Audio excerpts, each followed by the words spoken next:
Assalamualaikum warahmatullahi wabarakatuh, sahabat-sahabat sekalian. Hari ini kita akan membahas sebuah fenomena yang seringkali dipoles menjadi seni dan hiburan. Namun di balik itu ada cerita kelam yang jarang diungkap. Dunia penari perut di Timur Tengah. Dari luar, mereka tampak gemerlap, penuh tepuk tangan dan sorot lampu. Tetapi di balik panggung, tersimpan kisah tentang tekanan, eksploitasi, bahkan penderitaan yang sering kali tidak diketahui penonton. Sebelum kita mulai, mohon dukungannya. Dengan menekan tombol like, tulis pendapat Anda di kolom komentar. Bagikan video ini kepada teman-teman Anda. Dan jangan lupa subscribe, agar tidak ketinggalan konten yang membuka mata dan hati. Dukungan dari Anda adalah semangat bagi kami untuk terus menyuarakan kebenaran. Hari ini, kita akan bicara bukan hanya tentang tarian perut sebagai hiburan, tetapi juga tentang apa yang penari itu rasakan. Bagaimana tubuh mereka menjadi komoditas, bagaimana mental mereka diuji, dan apa konsekuensinya bagi kehidupan pribadi mereka. Kita akan membicarakan fakta di lapangan, termasuk nama acara dan lokasi, supaya tidak menimbulkan fitnah dan tidak mengada-ada. Fenomena ini bukan hanya soal budaya, tapi soal akhlak, martabat, dan bagaimana sebuah profesi bisa menyeret seseorang pada lingkaran yang sulit keluar. Inilah yang jarang dibahas secara terbuka, karena banyak pihak yang merasa nyaman di balik tirai glamor itu. Tarian perut atau Raksharki kini menjadi salah satu atraksi populer di berbagai negara Timur Tengah. Di Dubai misalnya, penari perut kerap tampil di acara Desert Safari Dinner, di mana turis disuguhi paket makan malam di gurun sambil menonton tarian tersebut. Di Mesir, tarian ini menghiasi pesta pernikahan kelas menengah ke atas. Bahkan, di beberapa acara resmi negara seperti cultural festivals di Kairo atau Beirut, penari perut menjadi bagian dari pembukaan. Namun, di balik panggung itu, banyak penari yang harus tampil meski dalam kondisi fisik yang lemah. Beberapa di antaranya dipaksa untuk tetap menari meskipun sedang sakit, karena kontrak yang mengikat. Ada yang mengalami cedera pinggang serius akibat gerakan berulang, namun tidak diberikan waktu istirahat yang cukup. Tekanan untuk selalu terlihat cantik dan menggoda membuat mereka harus menjalani diet ketat, kadang sampai membahayakan. Sebagian mengonsumsi obat penahan lapar atau minuman energi untuk bertahan di atas panggung berjam-jam. Tubuh mereka menjadi alat produksi yang harus selalu prima, tanpa memikirkan kesehatan jangka panjang. Kilau kostum, gemerlap lampu, dan tepuk tangan penonton hanyalah layar penutup. Setelah semua usai, yang tersisa hanyalah rasa lelah luar biasa dan tubuh yang terus menuntut perawatan, yang seringkali mereka tanggung sendiri. Di beberapa klub malam di Beirut atau Istanbul, penari perut seringkali diminta menari lebih lama dari waktu yang disepakati tanpa tambahan bayaran. Mereka juga kerap diminta untuk melakukan gerakan yang lebih provokatif demi memuaskan penonton. Permintaan ini sering disampaikan secara halus, namun jika ditolak, kontrak kerja bisa langsung diputus. Tekanan psikologis muncul ketika penari dipaksa selalu tersenyum dan tampak bahagia di atas panggung. Meski hatinya sedang hancur, ada penari yang bercerita bahwa ia harus menari di malam hari setelah siangnya menghadiri pemakaman keluarganya. Tidak ada ruang untuk menunjukkan kesedihan, karena panggung harus tetap hidup. Perlahan, mereka mengalami kelelahan, mengalami depresi, gangguan kecemasan, atau bahkan hilang rasa percaya diri. Ironisnya, sebagian penonton hanya melihat mereka sebagai hiburan, bukan manusia dengan perasaan dan kehidupan pribadi. Eksploitasi ini juga diperkuat oleh sistem yang menempatkan mereka dalam posisi lemah. Banyak yang bekerja tanpa perlindungan hukum atau serikat pekerja, sehingga suara mereka nyaris tak terdengar. Banyak orang mengira gaji penari perut itu fantastis. Memang, di Dubai, penari perut profesional di acara hotel bintang 5 bisa mendapatkan 1.000–3.000 dirham, sekitar 4–12 juta rupiah sekali tempel. Di Mesir, gaji di pesta pernikahan besar bisa mencapai 5.000 pound Mesir, sekitar 2,5 juta rupiah per sesi.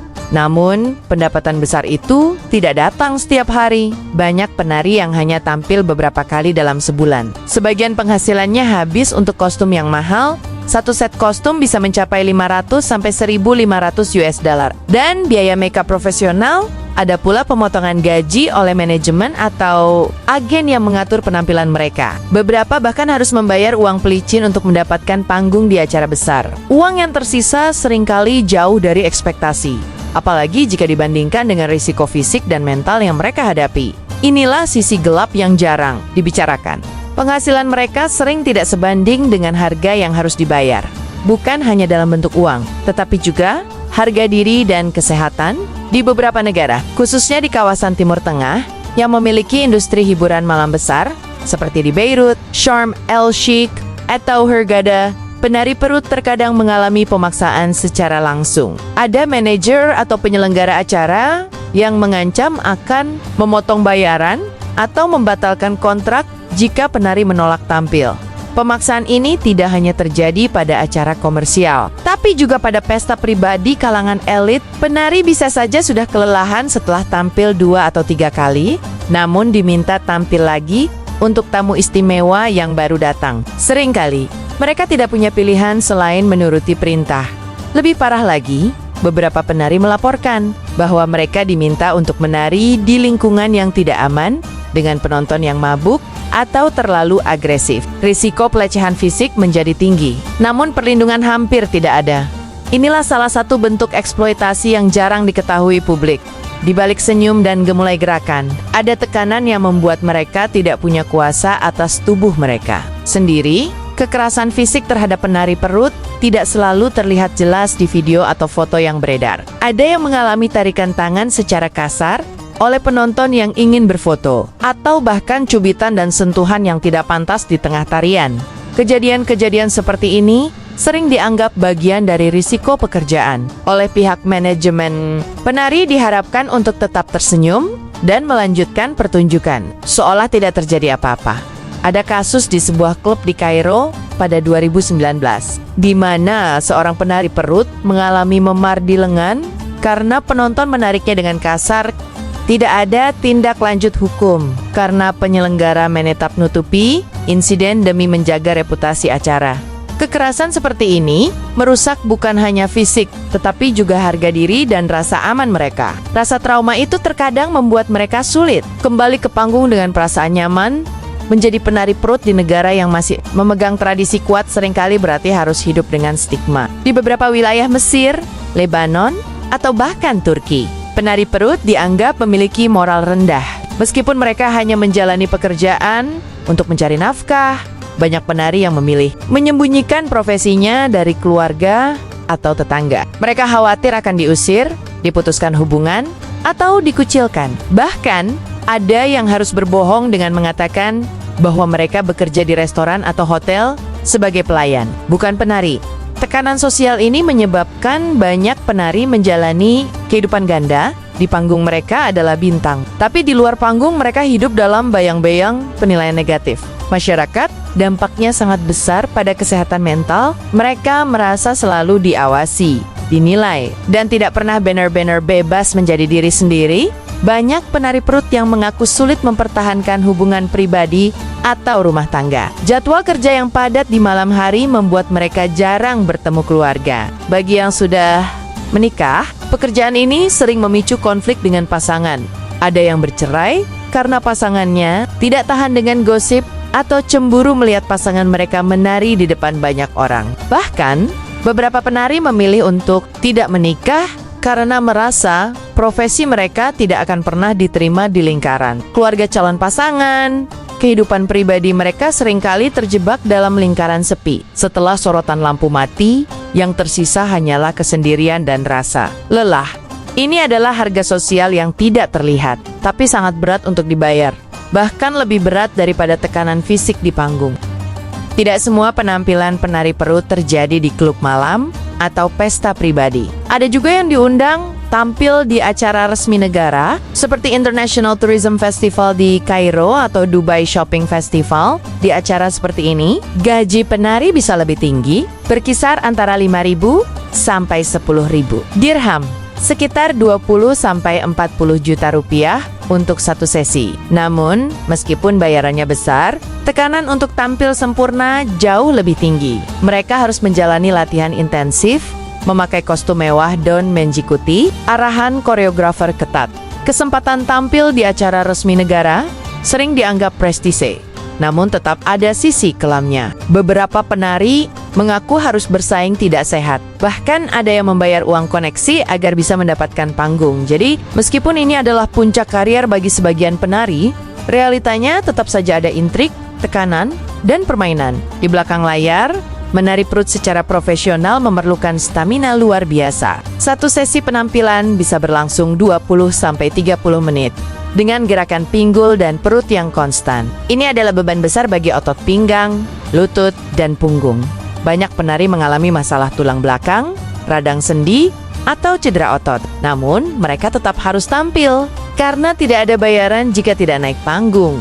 Beberapa penari di Sharm El-Sheikh mengatakan bahwa mereka kadang harus tampil 4 kali semalam di lokasi berbeda, berpindah dari hotel ke hotel. Perjalanan dan pergantian kostum yang cepat membuat tubuh mereka nyaris tidak punya waktu istirahat. Tuntutan ini pada akhirnya mengikis kesehatan mereka. Namun dianggap normal oleh industri, hampir semua penari perut profesional bekerja melalui agen atau manajer. Agen ini mengatur jadwal, negosiasi harga, dan memastikan penari mendapatkan pekerjaan. Namun, sistem ini juga membuat penari sangat bergantung pada mereka. Beberapa agen memotong hingga 40% dari gaji penari. Ada pula yang mengatur jadwal secara berlebihan demi mengejar keuntungan. Tanpa mempertimbangkan kesehatan atau keamanan penari, penari yang mencoba bekerja mandiri seringkali di blacklist dari jaringan acara besar, sehingga sulit mendapatkan. Ini menciptakan ketergantungan yang membuat penari sulit keluar dari lingkaran kerja yang melelahkan. Sistem ini membuat posisi penari selalu berada di bawah kendali pihak lain. Meskipun mereka yang sebenarnya menghasilkan hiburan, tekanan, bisa meninggalkan bekas jangka panjang. Banyak penari perut yang akhirnya mengalami insomnia, kecemasan sosial, atau depresi. Beberapa merasa kehilangan jati diri karena selama bertahan-tahan, mereka harus memerankan sosok menggoda yang mungkin berbeda jauh dari kepribadian asli. Mereka, bahkan setelah berhenti menari, sebagian mantan penari merasa sulit diterima di dunia kerja lain karena stigma yang melekat. Ini membuat mereka terjebak dalam situasi ekonomi sulit. Dampak psikologis ini adalah luka tak kasat mata yang mungkin tidak pernah disembuhkan sepenuhnya. Di banyak lokasi pertunjukan, keamanan bagi penari sangat minim. Bahkan di hotel mewah, penari bisa saja harus melewati kerumunan penonton untuk masuk atau keluar panggung, yang membuka peluang pelecehan. Ada laporan dari penari di Beirut yang mengatakan bahwa mereka sering dipaksa menghadiri after party oleh penyelenggara, di mana keamanan tidak terjamin sama sekali. Tidak jarang, mereka harus mengandalkan teman atau sesama penari untuk melindungi diri, karena pihak keamanan lebih fokus menjaga VIP daripada artis yang tampil. Keamanan yang rapuh ini menambah satu lapisan risiko lagi dalam pekerjaan yang sudah berat. Bagi penari yang memiliki latar belakang religius, pekerjaan ini bisa menjadi sumber konflik batin yang besar. Ada yang mengaku merasa bersalah setiap kali menari karena sadar bahwa pekerjaannya berseberangan dengan nilai yang mereka yakini. Beberapa mencoba menyeimbangkan dengan memperbanyak sedekah atau amal, tapi rasa bersalah itu tetap ada. Ada pula yang akhirnya memilih berhenti total meski harus kehilangan sumber penghasilan utama. Konflik batin ini bisa sangat menyakitkan, terutama jika pekerjaan ini awalnya dipilih karena keterpaksaan ekonomi. Mereka terjebak di antara kebutuhan hidup dan suara hati. Inilah dilema yang sulit dipahami orang luar, tapi sangat nyata dirasakan para penari perut. Fenomena tarian perut di era modern bukan hanya terjadi di panggung nyata, tetapi juga merambah ke dunia maya. Banyak penari perut yang kini memanfaatkan platform seperti Instagram, TikTok, dan YouTube untuk memamerkan tarian mereka. Terlihat sebagai cara untuk mendapatkan penghasilan tambahan atau popularitas. Tekanan dari media sosial seringkali justru membawa dampak negatif yang besar. Mereka dituntut untuk selalu tampil sempurna, menjaga tubuh tetap ideal, dan terus memberikan konten baru demi mempertahankan jumlah pengikut. Tekanan ini bisa mengarah pada gangguan kesehatan mental seperti stres kronis, kecemasan, bahkan depresi. Lebih parah lagi, komentar-komentar yang datang dari netizen tidak selalu positif. Ada yang memuji, tapi tak jarang juga yang melecehkan atau memberikan kritik pedas yang bersifat personal. Tekanan seperti ini bisa membuat penari perut merasa terjebak dalam lingkaran setan. Di satu sisi, ingin berhenti karena tekanan mental, tapi di sisi lain mereka butuh penghasilan dari popularitas. Ketergantungan ini membuat mereka sulit lepas dari profesi yang sebenarnya tidak mereka cintai sepenuhnya di Timur Tengah, khususnya di kota-kota besar seperti Dubai, Kairo, dan Beirut. Beberapa penari perut bahkan mengaku bahwa permintaan penampilan mereka meningkat setelah menjadi viral di media sosial. Hal ini membuat mereka terpaksa menerima tawaran kerja yang tidak selalu aman atau nyaman karena tergiur oleh bayaran tinggi atau takut kehilangan kesempatan. Realitanya, sebagian dari mereka harus menghadapi risiko pelecehan atau eksploitasi yang jauh dari sorotan publik. Fenomena ini mengingatkan kita bahwa dunia hiburan, baik di panggung maupun di layar gadget, punya sisi kelam yang sering disembunyikan. Kita sebagai penonton harus bijak untuk tidak mendukung praktik yang mengeksploitasi tubuh dan martabat seseorang demi hiburan atau sensasi semata. Banyak orang mengira tarian perut hanya sebatas hiburan yang menyenangkan. Namun tidak banyak yang tahu bahwa profesi ini bisa membawa dampak serius bagi kesehatan fisik penarinya. Gerakan tarian perut yang menuntut kelenturan ekstrem, kekuatan otot pinggang, dan stamina tinggi dapat menyebabkan cedera jangka panjang. Lutut, pinggang, dan punggung bagian bawah adalah bagian tubuh yang paling rentan mengalami kerusakan akibat latihan dan pertunjukan yang berulang. Beberapa penari mengaku mengalami nyeri kronis, keseleo, hingga cedera tulang belakang yang membuat mereka sulit bergerak di luar panggung. Sayangnya, karena penampilan adalah sumber utama penghasilan, mereka sering memaksakan diri untuk tetap tampil meski sedang sakit. Tidak sedikit yang mengandalkan obat penghilang rasa sakit hanya untuk bisa menari di atas panggung. Di beberapa tempat seperti hotel mewah di Dubai, resor pantai di Mesir, atau kapal pesiar di Teluk Arab, jadwal penampilan bisa sangat padat, bahkan mencapai 3-4 kali sehari. Tekanan fisik seperti ini jelas melemahkan daya tahan tubuh. Apalagi jika penari tersebut juga harus berinteraksi dengan banyak orang, berpindah lokasi, dan mengenakan kostum yang terkadang tidak nyaman. Ironisnya, di balik senyum dan gerakan yang memukau, banyak penari yang sebenarnya sedang menahan rasa sakit luar biasa. Fakta ini menegaskan bahwa glamornya panggung seringkali menutupi realita pahit yang mereka ketika seorang penari perut memutuskan pensiun atau tidak lagi menjadi populer. Perjalanan hidup mereka seringkali tidak semulus yang dibayangkan. Di antara mereka yang tidak memiliki keterampilan lain di luar menari, sehingga sulit mencari pekerjaan baru dengan penghasilan yang layak. Beberapa memilih membuka usaha kecil seperti kafe atau butik. Namun, modal dan koneksi yang terbatas sering membuat usaha tersebut gagal. Selain masalah ekonomi, mereka juga harus menghadapi stigma sosial masyarakat, khususnya di wilayah yang kental dengan nilai-nilai konservatif, sering memandang rendah mantan penari perut. Hal ini membuat mereka kesulitan untuk membangun hubungan baru, baik secara profesional maupun pribadi. Banyak kisah tragis di mana mantan penari perut berakhir dalam kondisi miskin. Tanpa dukungan keluarga atau komunitas, masa pensiun mereka menjadi masa yang penuh kesepian dan penyesalan. Kisah-kisah seperti ini seharusnya menjadi pelajaran bagi kita semua bahwa glamor panggung hanyalah sementara. Profesi yang mengorbankan martabat dan kesehatan demi hiburan orang lain jarang membawa kebahagiaan jangka panjang bagi pelakunya. Sahabat sekalian, dari semua yang telah kita bahas, kita melihat bahwa tarian perut yang sering dianggap sekadar hiburan ternyata menyimpan sisi gelap yang sangat kelam. Di balik gerakan yang dianggap indah, ada tubuh-tubuh yang dipaksa untuk terus bergerak meski lelah. Ada jiwa-jiwa yang terluka karena perlakuan yang tidak manusiawi. Dan ada hati yang hancur karena terjebak dalam lingkaran eksploitasi yang tak mudah dilepaskan.